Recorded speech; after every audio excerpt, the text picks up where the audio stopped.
Lesson 1-7, Functions. Our essential question is, how do you determine if a relation is a function?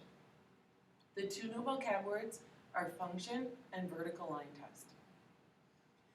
From the essential question, you might remember from our last lesson that a relation is a set of ordered pairs. And it can be displayed a lot of different ways, as a table, graph, mapping, or domain and range, or simply a list of ordered pairs. What a function is a function is a special kind of a relation where there's a one-to-one mapping, so that if you look at your set, we will explain how you can tell from all four of the different types of relations if something is a function. For every x value in the relation, there can be exactly one y value that's associated with it. So for every x value, there's one y value.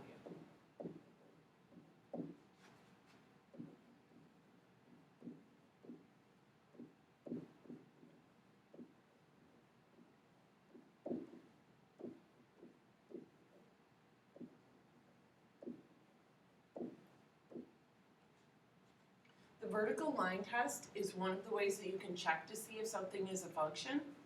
And the vertical line test, well, vertical means that the line is going straight up and down.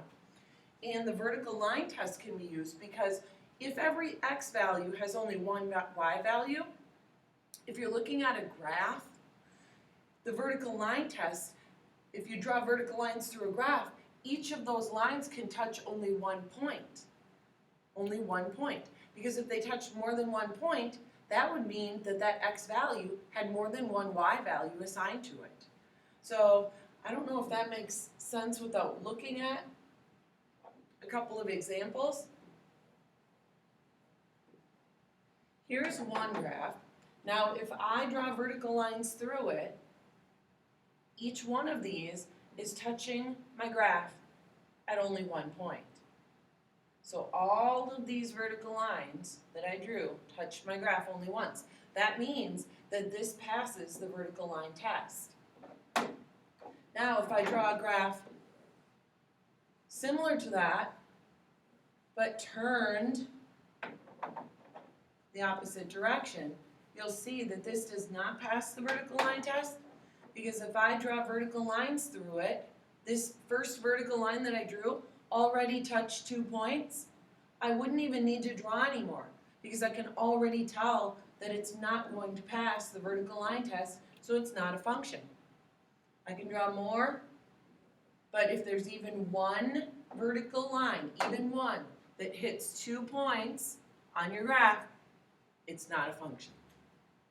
So a function means for every x value, there's exactly one y value assigned to it. So you can tell from my graph on the left that for every x value, there's one y value because there's only 1 point on those vertical lines. And then on my second graph, for the same x value, like say right here, this x value on the x-axis, there are 2 separate y values assigned to it. So it is not a function.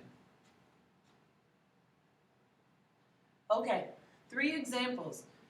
You can draw just sketches in your notes. You do not have to have you do not have to have like a little checkerboard grid, the coordinate plane. You don't need detail to these graphs. All you need is the sketch, and then you can draw your vertical lines through the graph. These are pretty easy to draw vertical lines through for me because of the grid lines. So this passes, so it's yes. My second one over here, this one is linear, it's a straight line. The other one was nonlinear. This one passes.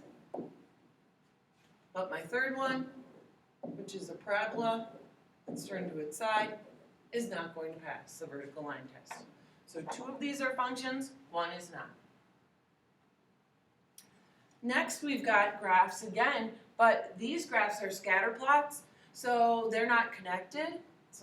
You're not going to connect them. It's not like a dot to dot. We're just going to draw our vertical lines through each of them. and see if our vertical lines touch only one point.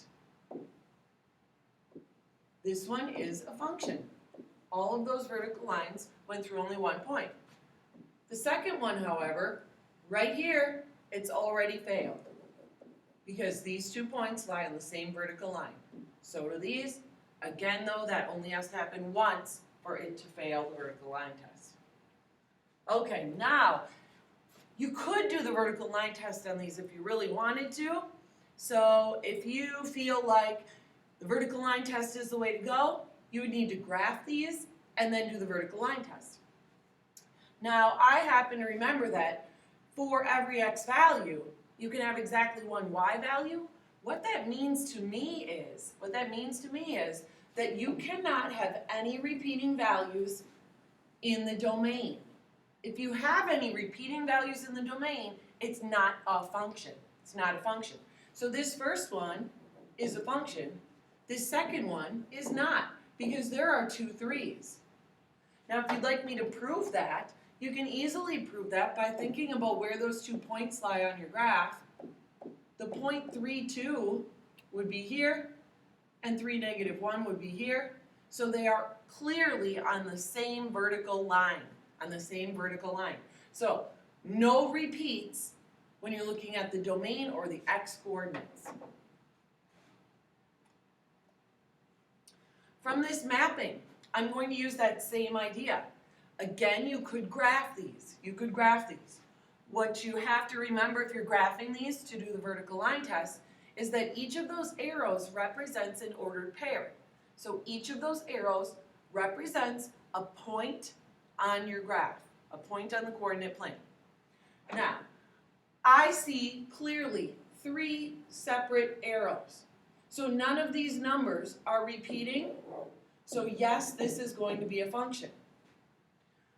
On this one over here, I see off of my -3, 2 arrows. So what that would mean to me is that -3, 1 is an ordered pair, and so is -3, 4. Again, like I proved on that last slide, -3, 1, -3, 4 would be up here. They would be on the same vertical line. So that means that the -3 repeats. So no, this is not going to be a function. And then the last one, these clearly have separate arrows going off of them. So yes, it is a function. So no repeats in the domain, or no repeats with your x-coordinate. And that repeat would be shown in a table by seeing the same number twice. It's shown in a mapping by having 2 arrows coming off of that same x value. Okay, now we're switching over to some function notation. A lot of times you see in Algebra 1 and Algebra 2, you see functions written in function notation. So we have f of x equals 3x squared, and g of x equals 4x minus 5. You've worked with functions before. You've just seen them written a little bit differently, like this. Y equals 3x squared is the same as f of x equals 3x squared. It's just naming, when we read this f of x, it's saying it's a function in terms of the variable x. So x is your independent variable, and your function is going to depend on that. So, to evaluate f of 5, I'd like you to notice that f of 5, the 5 is written in the spot where the x is written right here. So what that means is they want you to simply plug in 5 where the x is. So they've plugged in a 5, they're saying solve the function if x is equal to 5. So where the other x is, over here, you put in 5. It doesn't change the 3, and it doesn't change your exponent. And now you solve it. Using the order of operations, of course, so we have to do our exponent first. So our exponent, 5 squared is 25. So 3 times 25 is 75. Be careful when you've got more than one function that you're working with, because the next one switches it up on us and they switch to the function g. So g of x equals 4x minus 5. So now I'm going to have to plug in -2 for x on both sides, like this, into our g of x function. Now, using the order of operations, I would multiply first. 4 times -2 is -8. -8 minus 5 is -13. The next one. Back to our function with the letter f. Now, on this one, it says we're plugging in the letter m. So, that might seem kind of weird, but it happens. Sometimes you have to plug in another variable. So, I am simply replacing the letter x with the letter m on both sides. So, my function would look like this. There's nothing that I can do to simplify that because they didn't give us a numerical value to plug in.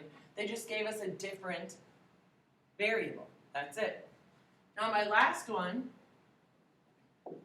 I'm going to write my original first.